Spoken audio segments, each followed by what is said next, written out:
I want to explain what is the most important thing in for you to communicate with other people in the world and around you, as far as this economic failure and situation that we're in now.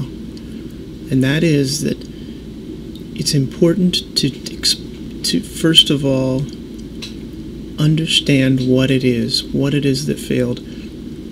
And that is to explain that what we have is corporatism in many of the Western, really all of the Western countries to some degree or another, especially here in the United States. This is, for me, the most important. What we have here is corporatism. It is not capitalism. And I think when people understand this important fact, then we will be able to fix it. But until then, it will be blamed on capitalism as a failure of capitalism. And that is a big mistake, because you're blaming the wrong thing you're blaming the wrong cause. And then the obvious solution, if it's capitalism, is yet more corporatism, more socialism. But really what we have is corporatism at the highest levels, and then there may be degrees of socialism in our society, but really it's corporatism. Now, what is corporatism? Corporatism is a partnership between government and private corporations or industry. You can Google it. Google corporatism, and look at our money system right now. The Federal Reserve System is a partnership between the federal government and the Federal Reserve, which is not a government entity, and they don't have any reserves. Okay, the Federal Reserve is basically owned by a bunch of banks. We're not even allowed to know who. It's a very secretive entity. They want to remain secretive because they don't want to be known, and that's what this video is trying to do, is to bring awareness that that's what we are. Now the reserve system goes back, the Federal Reserve System goes back to the early 20th century when things like communism and socialism were very popular, when statism was being demanded by people who really didn't understand what it is that they were demanding. And we've come to regret now mistakes made in the past and pay for the consequences of people trying to make decisions for people in later generations, instead of allowing freedom and allowing people to be at risk. It's the attempt to eliminate risk from the world, which is impossible, but that's what states proclaim to do, right? So that's where I'm going with that statement there. But anyway, so the most important thing you can do, in my opinion, is to explain that we are corporatism and not capitalism to people. Now, I can give you a few examples, and they're broad examples.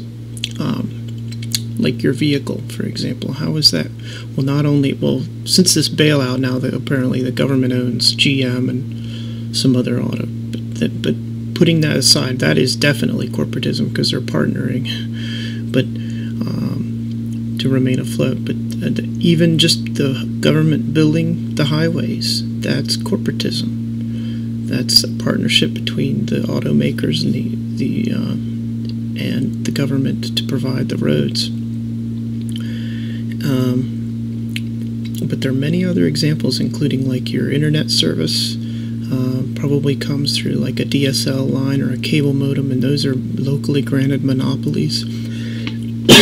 That's corporatism. They're partnering, right? And they're giving excuses like, well, it wouldn't happen if it weren't for us, which just really are not true.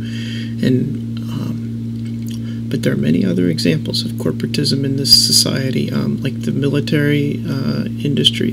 The building of military hardware is a deeply ingrained partnership between the government, the federal government, and the defense industry.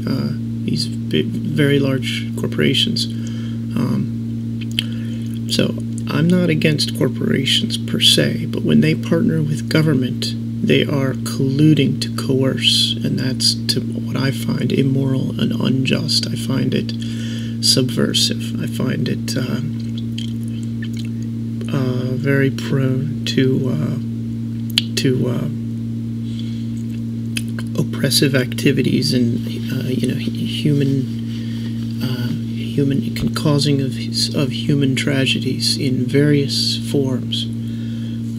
But you can go on down the line. All kinds of corporations these days want the government to help them and partner with them, and you're going to have to look for it and find it yourself. But I assure you that you're just about in almost any industry in this country today, you're going to find corporations working with government to, quote, bring jobs or whatever it is, In fact, if you've got better ideas, or good examples or better examples of how this country is corporatistic, that would be great. But I guess I can give you a really good one, is that our financial and monetary systems are highly corporatistic, and that's what I was alluding to or talking about earlier with the Federal Reserve. Let me give you an example specific. Your money, all the money in your pocket, does not represent capital.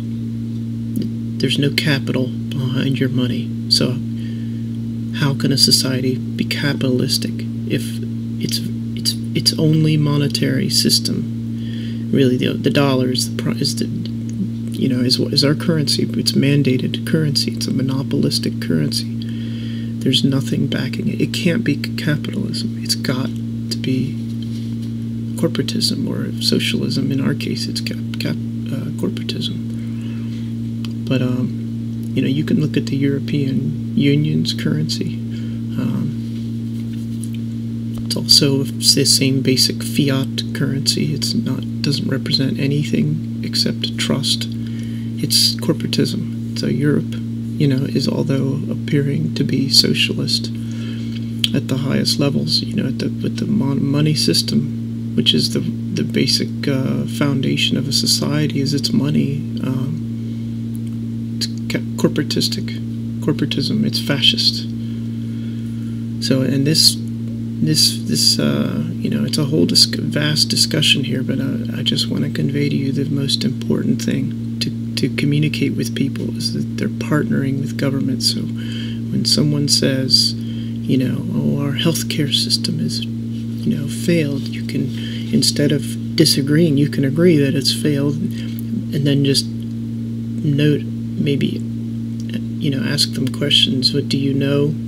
Because when you ask questions, they're less defensive. They're gonna look within. So instead of saying, demanding it's corporatism, that won't work, because they're gonna immediately be defense, and you'll have egos clashing about who's right and who's wrong.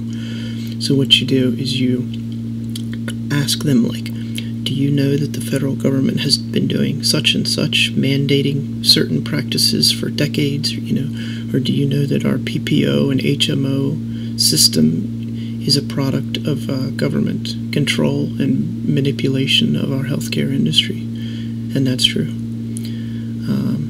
So asking questions, that's just an example of asking a question.